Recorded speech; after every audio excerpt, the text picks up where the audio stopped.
As lentes divergentes possuem um centro mais fino do que as bordas. Nela, os raios que incidem paralelamente se divergem de um mesmo ponto. Geralmente elas são classificadas como bicôncavas se os dois lados forem côncavos. Os raios incidem paralelamente e divergem do mesmo ponto, como a gente pode ver. Ou ela é plano-côncava, quando um lado é plano e o outro é côncavo. E aqui a gente também pode ver os raios incidindo paralelamente e divergindo do mesmo ponto. Ou ela é convexo-côncava, quando um lado é convexo e o outro é côncavo. Aqui os raios também incidem paralelamente e se divergem de um mesmo ponto. O que a gente tem que lembrar é que nessa plano-côncava, para ela ser divergente, o índice de refringência da lente tem que ser maior do que o índice de refringência do meio externo. E como esse índice de refringência altera na classificação da lente, ou seja, ela pode ser divergente ou convergente, uma lente plano-convexa, por exemplo, pode ser considerada divergente se o índice de refringência dela for menor do que o índice de refringência do meio externo. Aí os raios incidem paralelamente e divergem no mesmo ponto, como qualquer outra lente divergente. Mas tem que prestar atenção é que sempre que a lente for divergente, a imagem vai ser menor do que o objeto, vai ser virtual e direita, porque ela está de cabeça para cima. Então, agora eu vou continuar falando sobre as lentes convergentes. Então, o que é a lente convergente? É quando os raios de luz, ao passar pelas lentes, eles convergem a um único ponto. Basicamente, a gente tem três tipos de lentes convergentes, que é a lente biconvexa, tem as duas pontas achatadas, a lente plano-convexa, porque ela tem um lado plano e um lado convexo, e a côncavo-convexo, que é um lado côncavo e o outro lado convexo. Bom, agora eu vou mostrar como é que você descobre a imagem de uma lente convergente. Basicamente, você precisa de três raios. Como já foi mostrado, as lentes convergentes, elas possuem as extremidades finas. Então, pegando um raio que passa paralelo ao eixo, ele necessariamente vai sair pelo foco. Paralelo ao eixo, saiu pelo foco. Agora, quando você pega um raio e pega ele como referência, o vértice, ele vai passar pelo vértice e vai sair do mesmo modo que passou, ele não vai ter refração. Olha. Agora, o último raio que a gente tem como exemplo é o do número 3, olha. Quando o raio de luz incide pelo foco, ele vai sair paralelo ao eixo depois de entrar em contato com a lente. Depois de desenhar os três raios, você vai ter mais ou menos essa imagem aqui. Como o objeto estava depois do centro, ele vai ficar o quê? A imagem vai ser real, invertida e menor. Depois de desenhar os três raios, você vai ter mais ou menos essa imagem aqui. Como o objeto estava depois do centro, ele vai ficar o quê? A imagem vai ser real, invertida e menor. Agora falando de todos os possíveis tipos de imagens que a gente for ter numa lente convergente. Quando o objeto está no centro de curvatura, a imagem ela é real, igual e invertida. Entre o centro e o foco, quando a imagem está aqui, ela vai ser real, invertida e maior. O que acontece agora quando o objeto está no foco? Os raios vão tender para o infinito, então não vai ter formação de imagens. E quando o objeto está entre o foco e o vértice, vai ser a formação de uma imagem virtual, direita e maior. Então, essas são as imagens que a gente vai ter numa lente convergente. A lente convergente, ela aparece também nas lupas e nas câmeras fotográficas. Lente plano-convexa. Possui um lado plano e um convexo, tendo a periferia mais fina que a região central, ao contrário da bicôncava, que tem a periferia mais espessa que a região central, e se assemelhando assim à biconvexa e à côncavo-convexa, possuem características semelhantes. Lente côncavo-convexa, por sua vez, possui um lado côncavo e outro convexo, tendo ambas as lentes formatos similares a uma lua crescente, exceto a biconvexa, que é a que tem a maior distância entre os vértices, seguida pela plano-convexa e então a mais fina, a côncavo-convexa.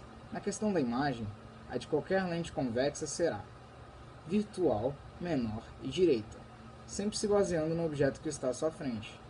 E na lente côncava, a imagem vai ser real, menor e invertida, tendo como base para a formação da imagem a posição do objeto sobre o eixo principal.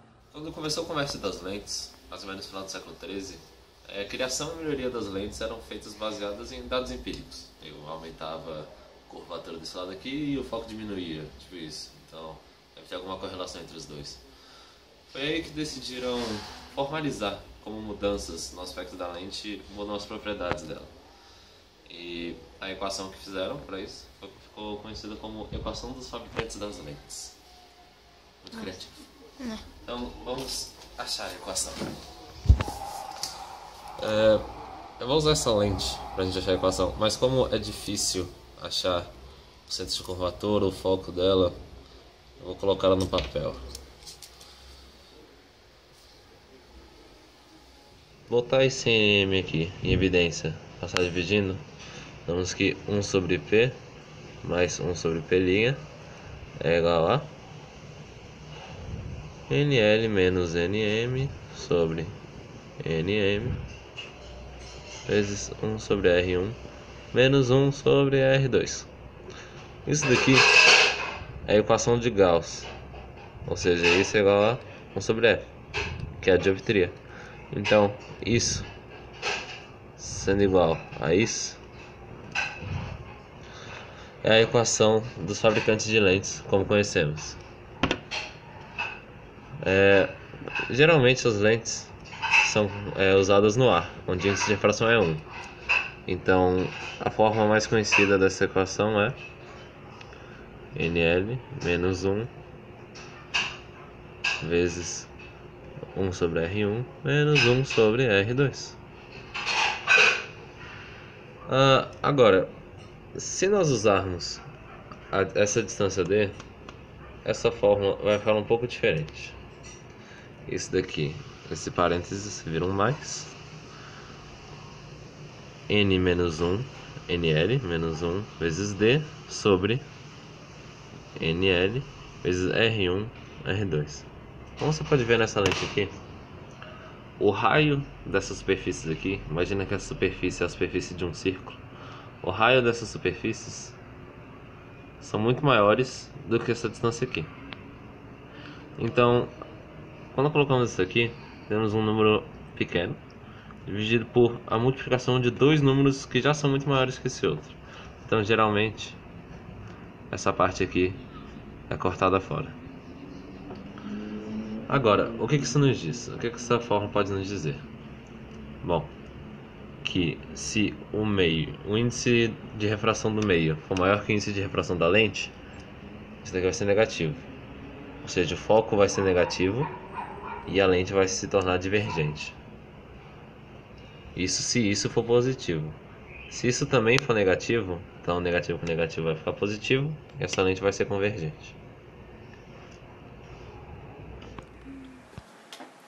O olho humano possui uma lente que chama-se cristalino. Essa lente faz convergir os raios de luz de forma que a imagem se forme na retina, onde a imagem que se forma ela é real, invertida e é menor do que o objeto real. Os nossos olhos possuem o poder de acomodação, que é a capacidade do cristalino mudar de forma para que a imagem esteja sempre focada, independente da distância onde se encontra o objeto.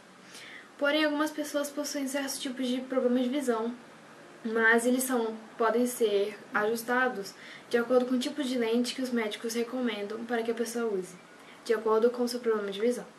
Existe, então, a hipermetropia, que é a dificuldade de focar a imagem quando o objeto está perto, e para isso recomenda-se o uso de lentes convergentes convexas, para consertar esse problema de visão. Existe também a presbitia, que é mais conhecida como a vista cansada, que pode ocorrer de acordo com o passar dos anos, com o desgaste do seu cristalino. E isso também é consertado com as lentes convergentes convexas. Existe a miopia ainda, que é a dificuldade de focar a imagem quando o objeto está longe. Isso ocorre porque a imagem acaba sendo formada antes da retina. E para isso, recomenda-se o uso de lentes divergentes côncavas. Existe ainda o astigmatismo, que é devido à formação irregular da córnea. Então, recomenda-se o uso de lentes cilíndricas.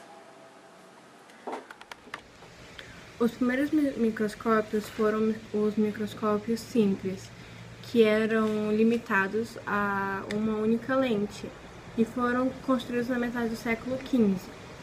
E o nome microscópio é atribuído a Jean Faber, um membro muito importante da Academia dos Lincei. E o nome microscópio era dado somente ao microscópio de caráter composto, porque o de caráter simples era chamado de lupa. Mas depois foi atribuído aos dois tipos. E o microscópio é um objeto que nos permite observar coisas que a olho nu não conseguimos ver. E foi possibilitado por meio de sistema óptico com lente de cristal, que quando atravessadas com a imagem do objeto, acabam ampliando o mesmo para a nossa visão. E a única diferença entre o microscópio simples para o microscópio composto é que o microscópio simples tem uma só lente e o microscópio composto tem várias lentes e são colocadas de forma diferente, o que permite uma maior ampliação do objeto ou da coisa que você quer ver. E muitos falam que quando o microscópio foi construído foi o início da biologia celular, porque conseguimos ver coisas que não eram olho nu, então foi mais Microscópio simples é também chamado de lupa. Ele é composto de uma lente convergente. O objeto é posto entre o foco e o vértice dessa lente, de forma que a imagem seja virtual, maior e direita. O microscópio composto é formado de duas lentes, a ocular e a objetiva.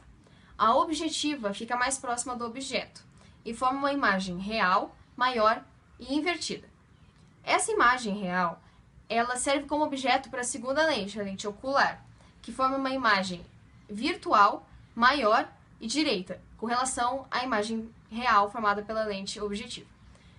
Essa imagem virtual e maior é a observada pelo observador, que é a ampliação total.